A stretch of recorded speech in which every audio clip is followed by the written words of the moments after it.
Un événement novateur s'est déroulé dimanche 25 juin à Snow Hall. Il s'agit d'une course de VTT sur neige proposée par Loisibike.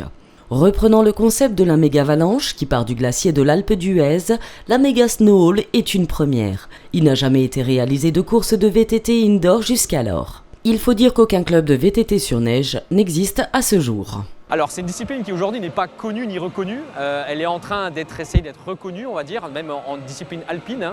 Il y a quelques exemples qui se tournent comme Eric Baron qui lui a le record du monde de vitesse en vélo sur neige et qui est en train d'essayer de mettre cette discipline entre guillemets officielle pour rendre le VTT sur neige effectivement en descente classée comme une catégorie officielle alpine.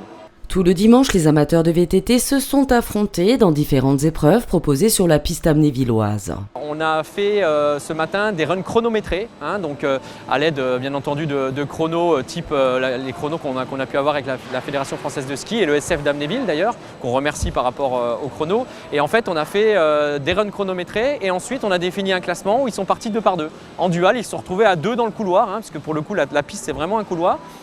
Et ensuite, à 12 h, on a fait une montée impossible. Ils sont tous partis ici du bas, pour le coup, sans emprunter le tire-fesse. Ils ont pédalé jusqu'en haut. Donc c'est bien beau d'arriver jusqu'en haut le premier, mais si on chute dans la descente, du coup, on n'est pas le premier. Donc du coup, on a fait ça à midi.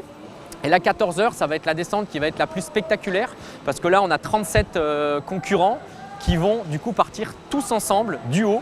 Et un système d'entonnoir. Il faut savoir que la largeur du border cross, c'est la largeur d'une dameuse, donc qui du coup ne permet pas que 37 personnes soient alignées. Donc là, pour le coup, ça va jouer des coudes. Il y aura forcément des chutes, on en a vu beaucoup ce matin. On a travaillé la piste pour faire en sorte que ça soit bien relativement dur et ça soit appréciable. Donc du coup, 14 h, ça va être vraiment impressionnant. Effectivement, le public présent a pu assister à une finale très impressionnante. Les 37 VTTistes ont dévalé la pente de Snow Hall préparée pour l'occasion. À l'issue de cette journée, un classement par catégorie en fonction des âges a été établi, récompensant ainsi les 4 épreuves qui se sont déroulées, à savoir le run chronométré, le dual, la montée impossible et la mass start ou course finale. Face à l'engouement rencontré par cette journée, Loisibike projette d'officialiser l'événement en organisant un salon du vélo et en invitant les différents clubs pour leur proposer divers concours.